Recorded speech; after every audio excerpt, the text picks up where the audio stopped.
Hi everyone! Nakabantay ba mo usahay nga init kayo ang palibot? Unya kalitra pod na bugnaw nga hangin mo agi? Or nganong murag masaka ang init nga hangin kung naatas gawas? Di na magic ha? Science na! Karon atong ilaylahon kung unsa nang convection.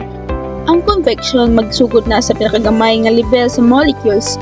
Inig-init sa adlaw sa yuta, ang hangin nga naa sa igbong makakuha og enerhiya, gitawag og kinetic energy. Maunang mas paspas na ang lihok sa air molecules ug mas makalayo-layo sila. Tungod ana, ang hangin mahimong mas gaan kaysa sa mga bugnaw nga hangin sa palibot. Kay mas gaan man ang init nga hangin, mosaka gyud na siya. Kana nga pagsaka sa init nga hangin mao ang start sa convection. Dayon, ang mas bugnaw ug mas bugat nga hangin maoy mo paubos. Kana nga proseso maoy pamaagi sa pag-init o pagbugnaw sa atong hangin sa atmosfera.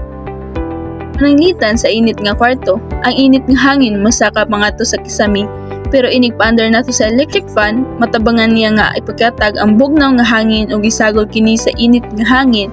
Mao nang mas presko ang atong balay kay mas maayo ang convection. Ang hangin o breeze nga atong mabati kay usasab sa mga halimbawa sa convection sa atmosphere. Inig-init sa adlaw sa yuta, mosaka ang init nga hangin. Dayon, ang mas bugnaw ug mas bugat nga hangin gikan sa palibot mao'y mopuli og mogadto sa ubos. Kana nga lihok sa hangin mao ang breeze nga atong ma-feel. Kung duol ka sa baybayon o suba, mas ma-feel nimo ang breeze labi na sa buntag ug hapon.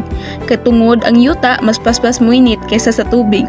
Mao nang ang init nga hangin ibabaw sa yuta mosaka dayon ug ang bugnaw nga hangin gikan sa tubig mopaadto sa yuta. Mao na ang local convection circulation ug kana ang hinungdan nganong refreshing kaayo ang hangin.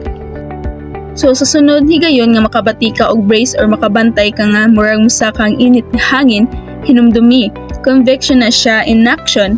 Naglihok ang kainit, naglihok po ng hangin, ug ang science narigyud sa atong palibot. So stay curious, stay cool, ug kita-kits sa susunod nga science adventure.